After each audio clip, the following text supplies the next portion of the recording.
our last question of the day.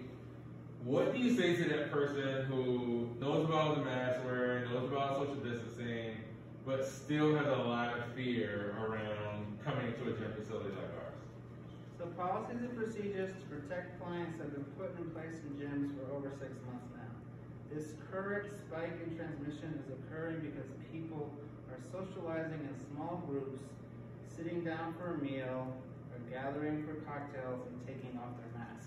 It's not being driven by exposures at gyms where policies and procedures are in place to prevent transmission.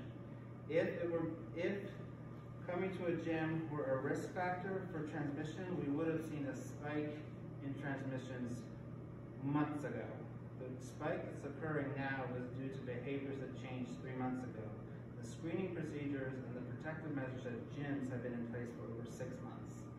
So this is probably one of the safest places to be if you want to have a social interaction and exercise. It's going to be safer than going to the happy hour at your bestie's house. Yeah. It's going to be safer than gathering for Thanksgiving with 4 or 5 generations of your family. Don't do Thanksgiving. Don't do it. Even when it's a small group, once your mask comes off, everyone is exposing themselves to people that you had contact with for the last 2 weeks. So you don't know whether grandma went off to play bingo and took off her mask. You don't know whether or not your bestie hooked up with a hot guy 2 nights ago.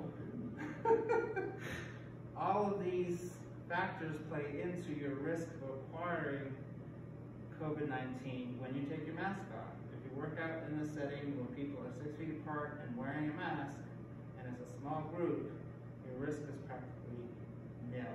It's not happening, or we would have seen it. Perfect. Well, thank you so much for your time. I really appreciate it.